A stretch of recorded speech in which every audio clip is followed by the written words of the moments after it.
Hello students, अब जो हमारा नोट नंबर 9 है इसको हम देख लेते हैं। नोट नंबर 9 में क्या है कि हमने एक सिंबल यूज़ किया f ऑफ x। इसे क्या रीड करेंगे?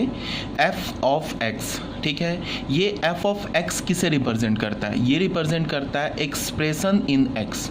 अगर हमारे पास कोई मैथमेटिकल एक्सप्रेशन x में गिवन हो तो उसको हम क्या बोलेंगे? f of x। ठीक है, इसे हमने क्या बोला? Expression in x. क्लियर है? अब जैसे तुम ना यहाँ पे थोड़ा ध्यान दो।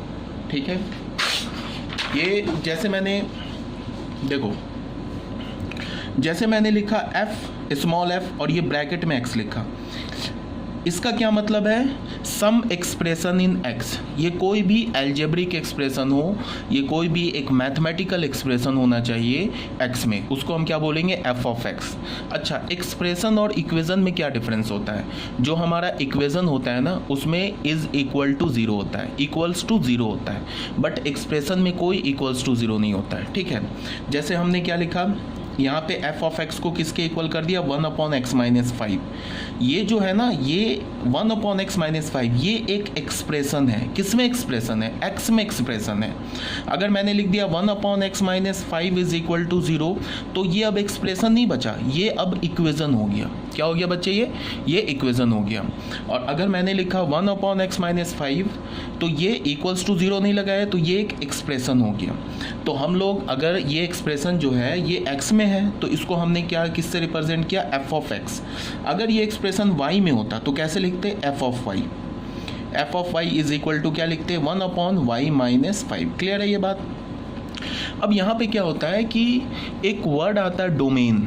ठीक है, तो डोमेन को हम in detail relations and functions, ये चैप्टर है, इसमें हम ये करेंगे, आपको इन डिटेल पढ़ेंगे, बट टाइम बीइंग थोड़ा डोमेन हम लोग सीख लेते हैं क्योंकि अभी थोड़ा आगे काम आएगा। ठीक है, इसी चैप्टर में तो इन डिटेल तो पढ़ना ही हमें, डोमेन हो गया, रेंज हो गई, रिलेशंस एंड फंक्शंस चैप्टर में पढ़ना है। अब जैसे मैंने एक वर्ड आया डोमेन, डोमेन का पहले मतलब क्या होता है इसको समझो।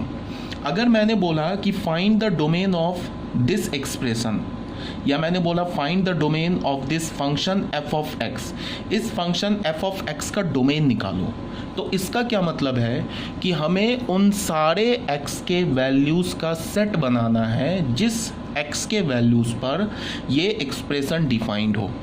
एक बार फिर से बोल रहा हूँ, अगर मैंने बोला find the domain of this expression, इसका मतलब क्या है? We have to find all the values of x for which this expression is defined. जिस पर ये एक्सप्रेशन डिफाइंड होगा वो सारे x को हमें कलेक्ट करना है और उन सारे x का हमें एक सेट बनाना है। तो वो जो सेट होगा ना, जिस x पर ये फंक्शन या ये एक्सप्रेशन डिफाइंड होगा, जिस x पर, उस x का जो सेट होगा, उस सेट को हम इस एक्सप्रेशन का डोमेन बोलेंगे। क्या बोलेंगे? डोमेन बोलेंगे। बात क्लियर है? अब यहाँ पे होता क्या है कि जनरली अगर मैं ऐसे, तुम देखो, मैंने f ऑफ x ले लिया 1 अपॉन x माइनस 5। ठीक है, अब मैंने बोला कि put x is equal to 4 लिया हमने। अब चलो, अगर मैंने ये जो डेफिनेशन बताया ना, इस डेफिनेशन के अकॉर्डिंग मैं इसका डोमेन फाइंड आउट कर रहा हूँ। मैंने बोला कि x इज इक्वल टू 4 हमने पुट किया इस एक्सप्रेशन में, तो इसको हम क्या बोलेंगे? ये इम्प्लाई क्या करेगा? f of 4।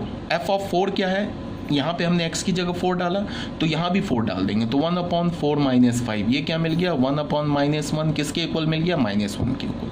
तो इसका क्या मतलब है कि जब हमने x का वैल्यू 4 लिया ना, तो बच्चे ये जो एक्सप्रेशन है ना f ऑफ x, ये डिफाइंड हो गया। -1 तो एक डिफाइंड नंबर है ना, ऐसा तो नहीं होता है कि जहाँ -1 दिखता हम बोलते it is not defined. -1 is a well defined number. तो x इज इक्वल टू 4 पर हमें इस फंक्शन का या इस एक्सप्रेशन का, मैं बार बार फंक्शन बोल रहा हूँ, एक्चुअली ये फंक्शन है, आगे हम पढ़ोगे, बट अभी तुम्हें याद रखना है कि ये एक एक्सप्रेशन है इन x में। ठीक है, अगर मैंने बोला कि x इज इक्वल टू 4 पर ये जो f ऑफ x एक्सप्रेशन है, जो कि 1 अपॉन x माइनस 5 के इक्वल है, ये डिफाइंड हो गया, वेल डिफाइंड हो गया। ठीक है, किस पर? x इज इक्वल टू 4 पर। और x इज इक्वल टू 4 पर इस एक्सप्रेशन का वैल्यू क्या मिला? -1। तो इसका क्या मतलब है? x इज इक्वल टू 4 जो है ना, ये इस एक्सप्रेशन के डोमेन का एक एलिमेंट हमें मिल गया। अगर मैं इस एक्सप्रेशन के डोमेन का, इस एक्सप्रेशन का डोमेन लिखूंगा ना, तो उसमें एक एलिमेंट, एक number x is equal to 4 भी होगा। ठीक है, ये बात आगे समझ में।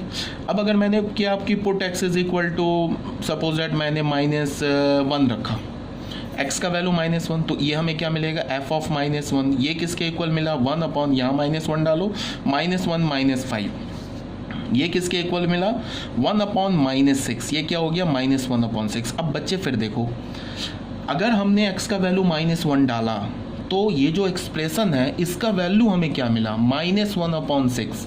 अब अगर मैं पूछूं कि क्या -1 अपॉन 6 वेल डिफाइंड नंबर है, तो बिल्कुल है, इसमें कोई एम्बिग्यूटी तो है नहीं कि -1 अपॉन 6 डिफाइंड है या नहीं डिफाइंड, ये तो डिफाइंड है ना।